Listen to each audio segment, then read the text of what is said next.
에게 이렇게 묻죠. 어떤 사람이 되고 싶니? 꿈은 뭐야?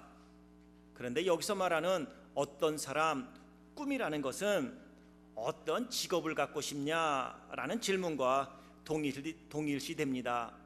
순진한 아이들은 이야기하죠. 착한 사람요, 좋은 아빠요, 존경받는 사람이요, 사랑받는 아내요, 든든한 울타리가 되는 남편이요 라고 말을 하면 얘이놈아 그게 무슨 꿈이야 라고 말을 꾸중 아닌 꾸중처럼 들을 때가 있습니다.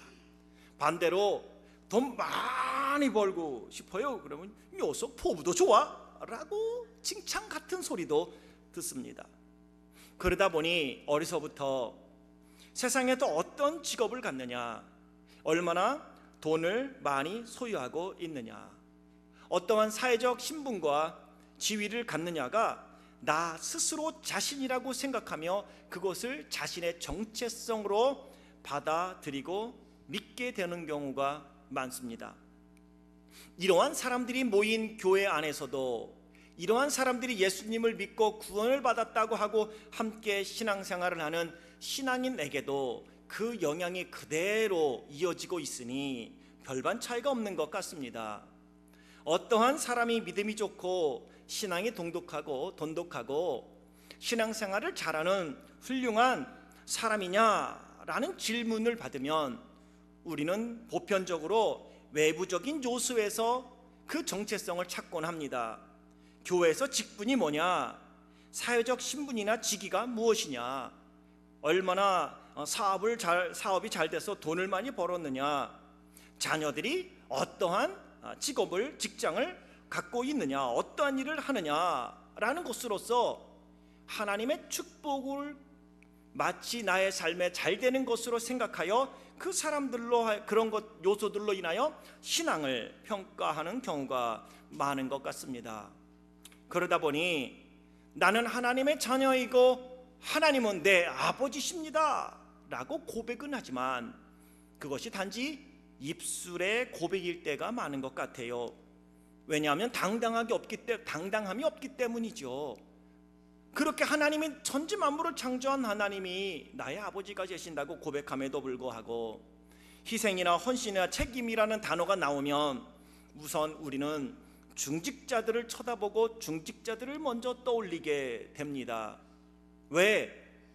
그 사람들은 더 믿음이 좋다라고 말로는 아니야라고 말하면서도 희생과 헌신과 봉사, 책임이라는 단어가 나오면 자꾸 그 사람들을 쳐다본다는 소리는 그것이 믿음이 아닙니다 라고 말하면서도 그것을 인정하는 행위인 것이죠. 그러니 말이 틀린 거예요. 저는 여러분, 우리는 모두 다 그렇게 생각하고 살다 보니 하나님이라는 존재, 신앙인으로서 사회생활하면서 우리는 자꾸 이러한 사고 속에 살다 보니, 그리고 이러한 것들로 사람을 평가하고 나 자신의 정체성을 생각하다 보니 문제가 생기게 됩니다. 어떻게 하든지 타인을 밟아야 합니다. 그리고 이기려고 하는 경쟁심이 생기게 되고요, 이로 인해 시기와 질투, 난무합니다. 타인을 비난하고 비판하고 판단하다 보니 상처 준 사람은 없고 다 상처받은 사람만 양상되는 거죠.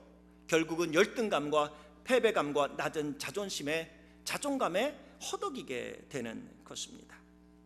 자존감이 낮거나 열등감이 많은 사람일수록 목소리가 큽니다. 타인을 비판하고 비난하고 시기와 질투가 심합니다.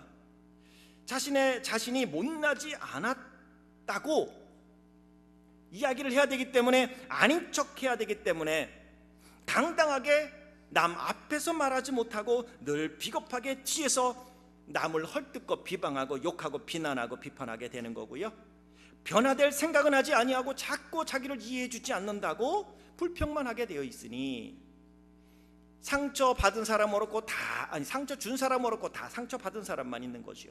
반대로 자존감이 높은 사람은 자신의 아픔과 실수도 연약함도 부족함도 타인이 그리스도 안에서 나의 변화된 모습을 거울 삼아 보도록 오픈합니다. 여러분은 또 어떻습니까? 어떤 유형입니까? 남들이 나를 보고 너 믿음이 없어서 그렇게 사는 거야 라고 말할까 봐 자기를 숨기는 스타일입니까? 아니면 당당하게 나의 실수나 나의 연약함이나 나의 부족함, 하지만 예수 그리스도의 은혜로 말미암아 변화된 내 모습을 보면서 거울 삼아 보세요.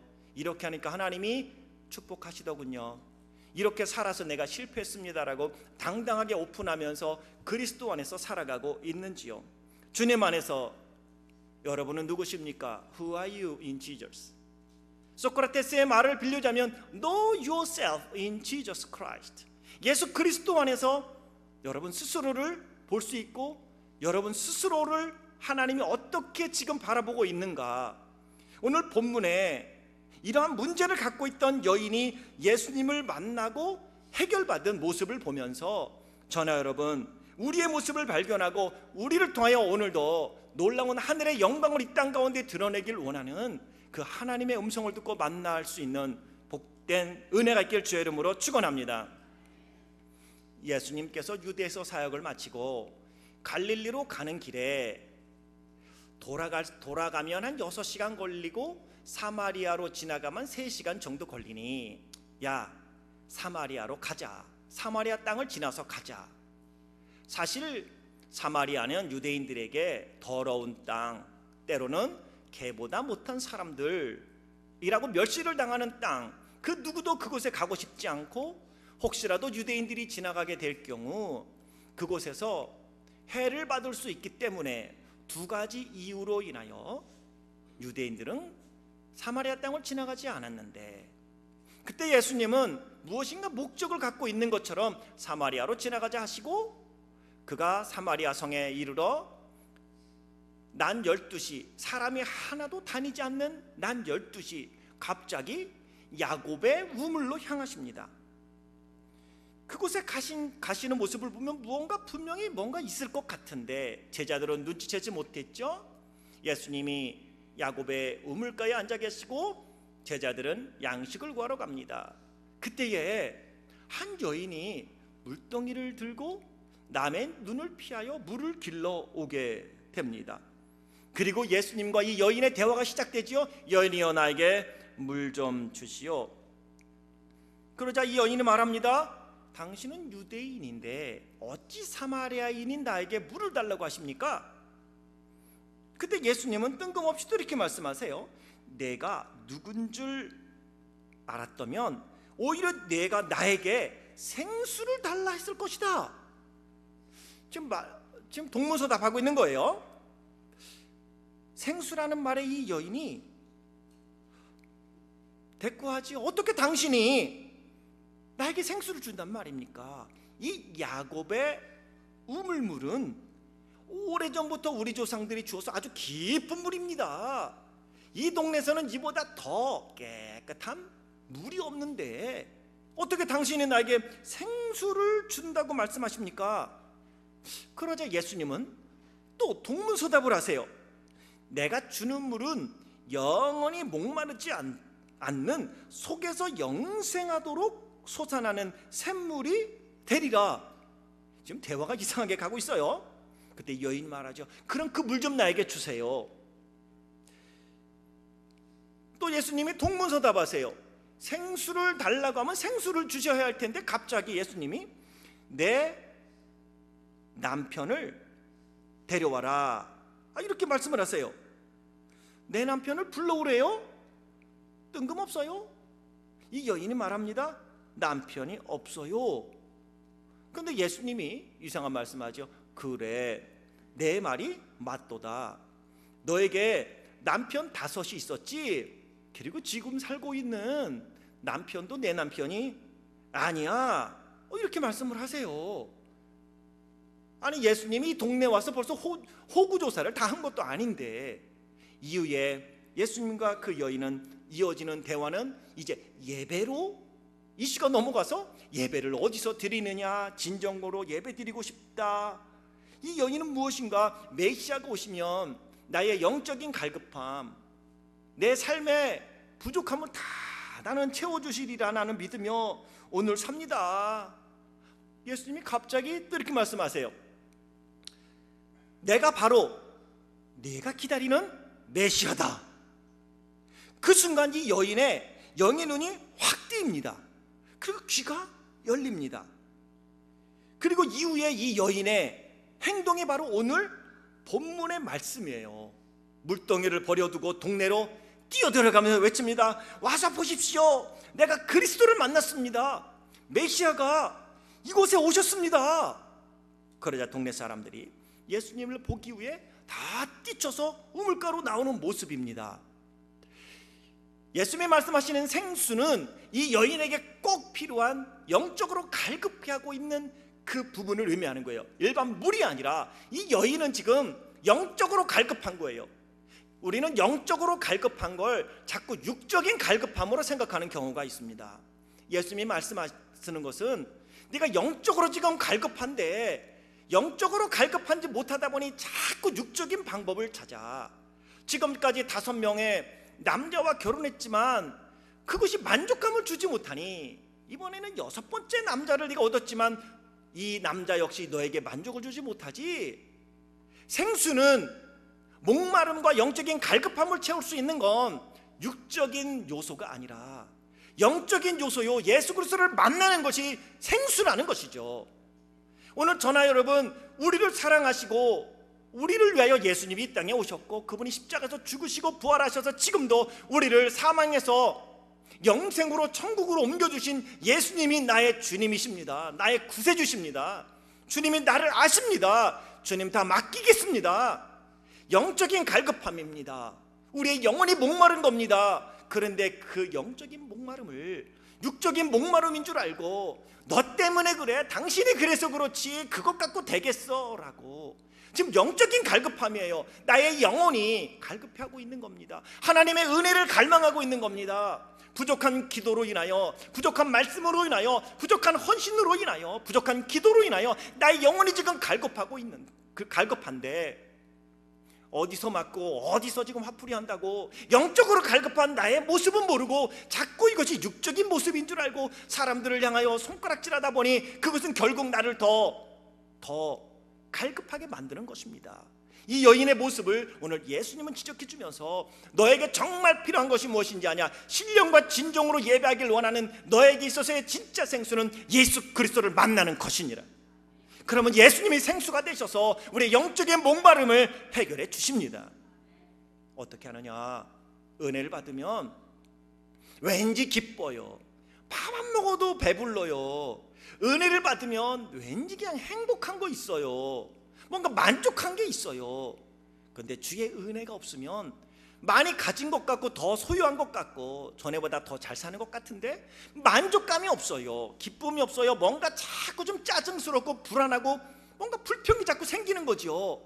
이것은 육적인 부족함이 아니라 내 영혼이 지금 하나님을 갈망하고 있고 하나님을 찾고 있다는 증거입니다. 이 여인이 가졌던 문제는 바로 영적인 문제였던 것이죠. 오늘 사마리아 여인의 모습을 통해 예수님 안에 있는 나는 과연 그럼 어떠한 존재인가? 오늘 말씀을 깊이 한번 들어가 보면서 우리 자신이 오늘도 나를 지금 찾아오시고 나를 만나주시면 내 영적인 문제, 영적인 생수를 주시길 원하는 우리의 영적인 생수이신 예수님으로 저나 여러분 우리의 마음이, 우리의 인생이, 우리의 꿈과 우리의 비전이 충만할 수 있길 주의 이름으로 축원합니다. 첫째로 예수님을 만나기 전 이 여인은 자신을 어떻게 생각했을까요? 본문에 보면 첫 번째, 여인은 자신을 유대인이 상종하지 않는 사마리아인으로 인식했다는 것입니다. 그래, 나는 그래. 사마리아인으로 태어나고 싶은 것 아니었겠지만 태어나서 어찌저찌 살다 보니까 오늘까지 여러분 산 거예요. 그리고 사람들은 외적인 모습을 가지고 저나 여러분 우리를 평가합니다. 교회 내에서도 외적인 모습을 가지고 믿음이 있네 없네를 판단합니다. 이 여인은 그런 거죠. 유대인이 상종도 아닌 사마리아인, 그래도 늘 주눅들었던 거죠. 9절에 보면 사마리아 여자가 이르되 당신은 유대인으로서 어찌하여 사마리아 여자인 나에게 물을 달라 하나이까 하니 이는 유대인이 사마리아인과 상종하지 아니함이로라. 이래저래 살다 보니까 상처 있고 세상에서 실패하고 이래저래 살다 보니까 실수도 있었고 연약한 모습도 있었는데 바꿔보고 싶었는데 잘 바꿔지지 않는 것, 그래서 오늘 그냥 이렇게 살아가는 모습. 이 여인은 남들이 나를 별로 안 좋아하나 봐, 사람들이 나를 싫어해, 나는 그냥 이렇게 어쩔 수 없나 봐라고 생각한, 자기 자신을 그렇게 생각했다는 것이죠. 그리스도 안에서 여러분은 어떠한 존재입니까? 혹시 이 여인처럼 생각하고 있지는 않습니까?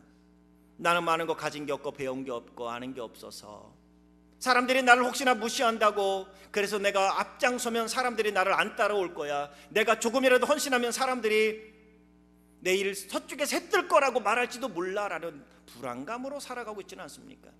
하나님은 내 아버지시라고 말하며 그분이 나와 함께 했으면 내가 모든 것을 할 수 있다고 입술로는 고백하지만 사실은 되돌아서서는 하나님 그냥 말이 그렇다는 거지요 라고 생각하고 살지는 않습니까? 두 번째, 이 여인이 예수님을 만나기 전 자신을 이렇게 생각합니다. 나는 5번이나 이혼한 사람이라는 열등감이죠. 16절부터 18절에 보니 가서 내 남편을 불러오라. 여자가 대답하여 이르되 나는 남편이 없나이다. 예수께 이르시되 내가 남편이 없다는 말이 옳도다. 너에게 남편 5이 있었고 지금 있는 자도 내 남편이 아니니 내 말이 참되도다. 그래서 이 여인은 아무도 없는 한낮에, 그것도 오후 12시에 사람을 피하여 우물을 기르러 온 것입니다. 이 여인 속에 갖고 있던 그 열등감, 이 열등감은 사람으로 하여금 자꾸 더 독하게 만들고 악하게 만들어주고요, 사람으로 더 피폐하게 만듭니다. 이 열등감으로 인하여 사람들은 더 많은 사람들을 손가락질합니다. 오늘 제가 이렇게 설교를 딱 하는데 그러는 거죠. 너 집사 오늘 목사님 설교한 거지, 2번째 그게 너 얘기한 거야 라고 말할지도 몰라요. 왜? 뭔가 자기를 감춰야 되는데 어머 이거 내 얘기야 하는데 내 얘기예요 라고 말하기 창피하니 너 집사야, 너 집사 너 라고 말할 수 있는 거죠. 왜? 열등감 때문이에요. 이 여인은 5번이나 이혼한 사람, 영적인 갈급함이 채워지지 않는데 자꾸 이 열등감으로 갖고 살아가는 거예요. 맞아요. 그런데 이 여인이 조금 예수님과 대화하면서 어두운 터널에서 빛으로 나오는 모습을 보입니다. 남편 데려와라 그러면 우리 같으면 가서 모르는 척하고 그냥 남편 데려왔을 거예요. 그런데 이 여인은 뭐라고요? 나는 남편이 없습니다. 솔직한 거예요. 이것이 우리가 어둠에서 빛으로 나올 수 있는 방법이고 예수 그리스도 안에서 내가 주님 앞에 솔직히 얘기하는 겁니다. 하나님, 나 열등감 있어요. 시기와 질투가 있어요. 내 힘으로 하려고 하지만 안 돼요. 사마리아인, 내가 사마리아인으로 태어나고 싶어서 태어난 거 아니란 말이에요. 나도 남들처럼 당당하게 살고 싶습니다. 나도 남들처럼 그러고 싶은데 이미 시간이 다 지나갔습니다. 세월이 지나갔습니다. 지금 내가 뭘 어떻게 하라고요, 하나님? 그럴 때에 주님이 말씀하실 겁니다. 이 여인을 만나주신 것처럼 말씀하실 겁니다. 그 음성을 들어야 합니다. 그 음성을 듣지 못하니 영적인 갈급함인데, 영적인 갈급함, 하나님이 지금 말씀하는 소리를 듣지 못하니까 자꾸 사람의 소리, 사람의 환경을 따라 우리가 움직여 가게 되는 거죠. 이 여인의 문제점이에요. 세 번째, 예수님을 만나기 전 이 여인은 자기 자신을 어떻게 생각했습니까? 메시아가 오시면 자신의 문제를 해결해 줄 수 있다는 소망으로 이 여인은 오늘을 살지 않고 내일만 산 것입니다. 이런 사람을 우리는 허풍쟁이다 이렇게 말해요. 근데 이 여인은 허풍쟁이 정도가 아니에요. 지금 낙심되어 있는 거예요. 절망되어 있는 거예요. 자신감도 하나도 없어요. 자괴감에 빠져 있어요. 그러면서 그 메시아가 오시면 다 알려줄 거예요. 나는 지금 희망이 없는 인생이라고요. 25절, 여자가 이르되 메시아 곧 그리스도라 하는 이가 오실 줄을 내가 아노니 그가 오시면 모든 것을 우리에게 알려주시리라. 메시아가 알려줄 텐데 지금은 나에게 희망이 없다는 거예요. 그냥 어쩌면 이 6번째 남편도 마음에 안 들면 또 만족을 줄 수 있는 남자를 찾아갈지 모른다는 거예요. 그런데 이 모든 문제 해결을 그 메시아가 해줄 거라고, 오늘을 사는 것이 아니라 내일을 그냥 살고 있는 거예요. 오늘은 죽을 수 없어 그냥 사는 것처럼 말이죠. 이 여인이 예수님을 만나기 전의 모습입니다.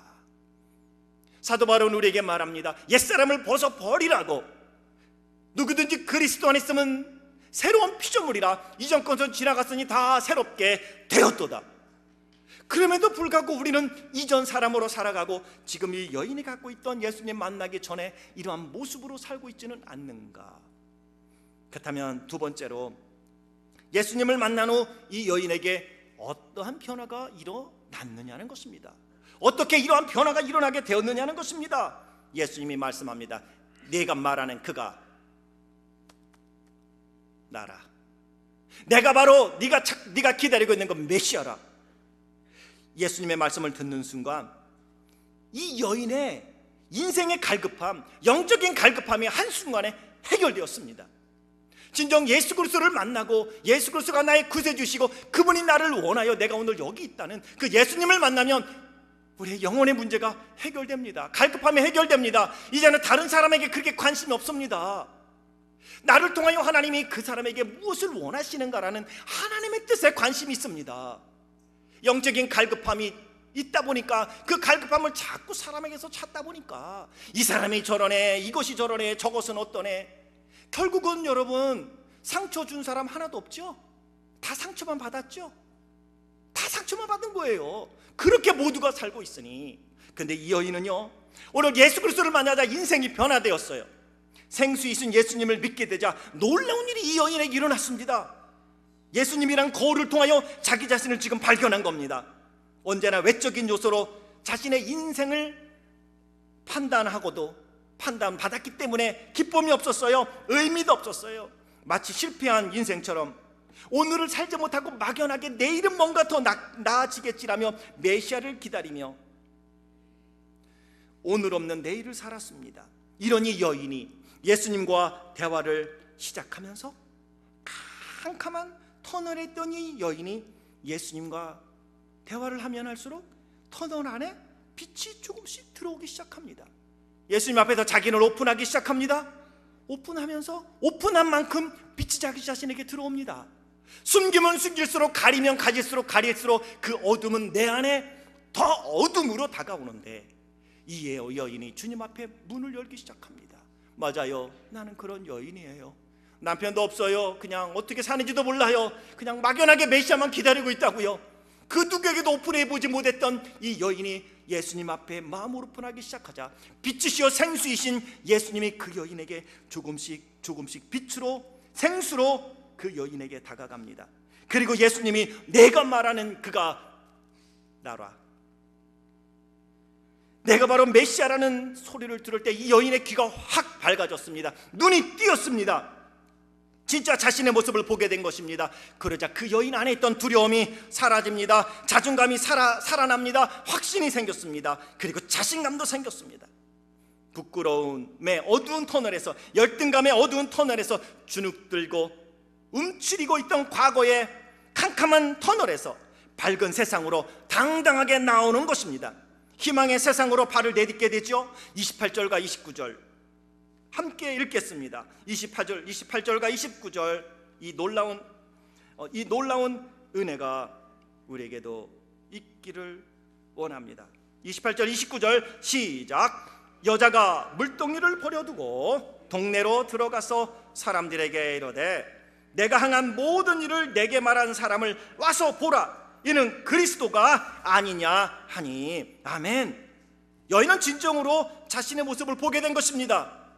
언제나 사람들이 평가해주는 소리에, 그리고 그 평가해주는 소리가 자신의 모습으로 생각했던 것이죠. 너는 사마리아인이야. 야, 사마리아인은 예수님도 싫어한다. 야, 사마리아인은 유대인에게 멸시와 조롱을 당해도 할 말이 없는 존재야. 오죽하면 5번이나 이혼했겠어. 5 남자의 인생을 망친 여자. 그 소리를 들으며 이 여인은 날마다 한없이 작아졌어요. 그래서 이 여인은 마음을 닫고 살았어요. 숨겼어요.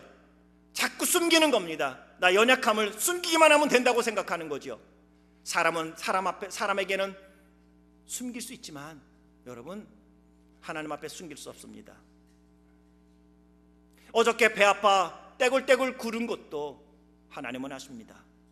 나에게 있는 연약함들을 이야기하면 남들이 내가 저럴 줄 알았어 라는 소리를 할까봐 그 아픔조차도 숨기고, 너희가 2-3 사람이 함께 모여 중보하며 기도하라는 주의 말씀 앞에 기도 제목으로 내놓지 못하고 지금도 숨기고 있죠. 왜? 사람들이 알면 어쩌면 나한테 내가 너 그럴 줄 알았어 라는 소리를 들을까봐 말이죠. 그러면 그럴수록 내 안에는 어둠이 더 가득합니다.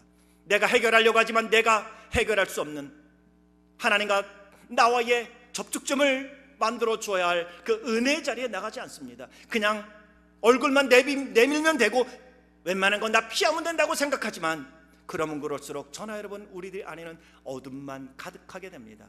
하지만 마음의 문을 여는 겁니다. 하나님, 나 원래 이렇습니다. 나 이렇습니다.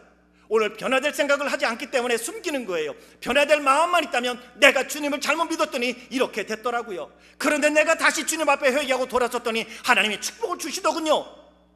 이 고백, 이게 두려운 거예요. 혹시라도 하나님이 그렇게 해주시지 않을까, 내가 나를 오픈했을 때 사람들이 나를 향하여, 이 여인을 향하여 손가락질하지 않을까. 그러다 보니 남들 앞에 당당하게 나오지 못하고요, 지금도 움츠러들고 있고요, 움막 속에서 살아가니 내 마음은 점점 어두움밖에 없고, 이 어두움은 나로 하여금 영적인 갈급함을 주게 되어지니 다른 사람이 잘하는 꼴을 못 보지요. 잘하면 네가 얼마나 잘하나 두고 보자라고 말을 하지요. 나도 그거 다 해본 거야 라고 말하며 오늘은 희생하고 헌신할 생각을 안 하지요. 이 여인의 모습입니다. 그런데 이 여인이 자기 스스로에게도 수없이 이렇게 말했을 이 여인이, 너는 희망이 없는 인간이야. 이 세상에서는 어쩔 수 없이 이렇게 살다가 죽을 인생이야. 메시아가 오지 않으면 해답이 없는 인생이야. 너는 정말 못났다고 라고 수없이 이 여인은 대내었을 겁니다. 그런데 이 여인이 예수님을 만나고 생수이고 생명이신 예수님을 만나자 이 여인이 변화된 것입니다. 어떻습니까? 이 찬양은 사랑한다 아들아, 내가 너를 잘 아노라. 사랑한다 아들아, 내게 축복도 하노라. 사랑한다 내 딸아, 내가 너를 잘 아노라. 사랑한다 내 딸아, 내게 축복도 하노라. 오늘 예수님이 이 여인을 찾아간 것처럼 그 예수님이 찾아와 여러분을 향하여 말씀하는 소리가 들리지 않습니까? 그럼에도 불구하고 이것을 사람의 소리로 듣고 마음의 문을 닫는다면 어둠은 더 깊어지겠지만, 하나님 앞에 주인, 나는 당신의 은혜가 필요한 존재입니다. 내가 여러 가지 다 해봤지만 나의 힘으로는 부족하기에 하나님 나를 붙잡아 주셔야겠습니다. 하나님 나에게 능력을 주셔야겠습니다. 하나님 나를 도와주옵소서. 그럴 때 하나님의 은혜가 저나 여러분 우리에게 생수로, 생명으로, 능력으로 임하게 되리라 믿습니다. 예수님은 이 여인의 삶을 정당화시켜 준 것이 아닙니다. 지금까지 어떻게 살아왔던지 상관없이 예수님은 이 여인을 배척하지 않은 것처럼 저나 여러분 우리를 배척하지 않는다는 것을 말씀하고 있는 것입니다. 가늠하다 잡혀온 여인을 향해 돌을 던지려는 사람들을 향하여 예수님이 말씀하십니다. 죄 없는 자가 먼저 돌로 치라. 그리고 여인을 향하여도 부드러운 음성으로 말씀합니다. 여인아, 딸아, 나도 너를 정죄하지 않노니 다시는 죄를 짓지 말라. 사랑하는 성도 여러분, 교회 와서 사람만 만나고 가지 마십시오. 교회 와서 사람들과만 대화하고 가지 마십시오. 이왕 예배 드리러 왔다면 여러분을 사랑하시고 여러분을 기다리시고 여러분을 통하여 이 땅 가운데 생수를 흘려보내길 원하며 생명을 흘려보내길 원하는 그 예수님과 대화하시고 예수님을 만나고 가시길 주의 이름으로 축원합니다. 동화작가인 안델센의 미운 오리새끼 이야기를 하면서 다시 한번 저나 여러분 우리의 모습 그리고 말씀을 정리하려고 합니다. 롱인숏, 긴 이야기를 짧게 이야기한다면 이렇게 되겠죠. 따뜻한 봄날 엄마 오리가 알을 품습니다. 그리고 그 엄마 오리 품속에서 오리들이 하나하나 부화되어 나옵니다. 오리는 어떻게 울지요? 어떻게 소리를 내죠? 네, 오리는 유치원 안 다녀보셔서 모르는 거죠. 유치원 다니면은 선생님이 꼭 이렇게 합니다. 오리는 이렇게 그렇게 하면서 갔는데 유치원 안 다녀서 모르죠. 유치원 다니는 청년들 생각나죠? 오리는 깨깨 이렇게 얘기해요. 강아지 네, 멍멍. 맞아요. 그러면서 우리가 하나씩 부화하는데 마지막 하나 남았어요. 큰 알이에요. 그러자 걱정이 된 옆집 어른이 찾아와서 이렇게 말하죠. 이보게, 내 경험으로는 이 큰 알은 칠면조 알일지 몰라. 이게 깨어나면 이 칠면조가 네 예쁜 오리 새끼들 다 쪼을 텐데 차라리 포기해라. 근데 이 엄마 오리는 아니에요. 그래도 나는 내 알이니 내가 품어볼게요.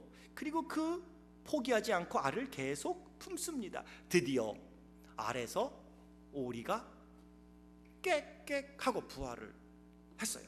그런데 문제는 너무 못생겼어요. 등치가 큰 게 다른 오리들하고 너무 다르게 생긴 거예요. 오리의 눈으로 보기에는요 진짜 못생긴 거예요. 이로 인해 미운 오리 새끼는 형제들, 이웃 어른들, 그리고 심지어 닭이나 고양이, 다른 동물에게조차도 미움을 받고요 천덕꾸러기 신세가 됩니다. 어머, 어쩌면 이렇게 못생겼어. 또 듣다 보니까 이 미운 오리 새끼는요 주눅이 듭니다.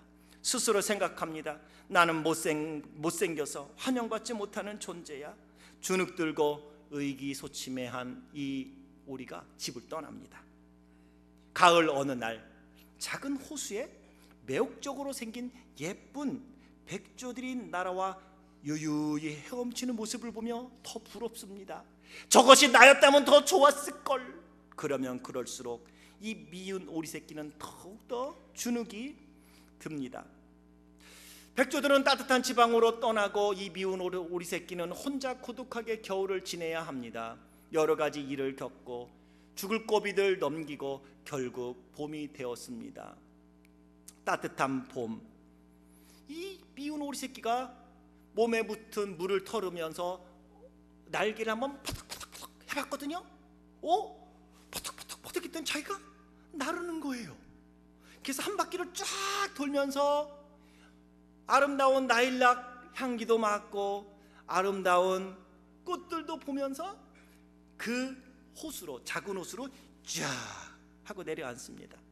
그때 멀리서 세 마리의 백조가 막 날라와서 그 호수에 앉게 되어지고 그들이 자기한테 옵니다. 그때 이 백조가 생각합니다. 그래, 쟤들이 얼마나 내가 못생겼으면 또 나한테 와서 쪼아대겠지. 못생겼다고 무시할 게 뻔해. 에이, 그래, 쪼아서 죽이려면 죽여라. 그리고 고개를 뚝 하고 떨굽니다. 고개를 떨구다가 이 미운 오리 새끼가 깜짝 놀래요. 고개를 딱 떨고서 호수에 비춰진 자기 모습을 보니까 자기가 그렇게 동경하던 백조인 거예요. 놀라운 일이죠. 그곳에 우아하고 매혹적이고 예쁜 백조가 한 마리가 물속에 있는 겁니다. 세 마리의 백조들이 함께와 자기를 쫄쫄하랬더니 자기들과 똑같이 생긴 백조 한 마리가 있으니 그에게 와서 하는 말이에요. 야, 너 진짜 예쁘다. 그리고 아이들이 그 호수에 뛰어와요. 그랬더니 엄마, 어제까지 안 보이던 새로운 백조가 한 마리 왔어. 그런데 그 백조가 제일 예뻐.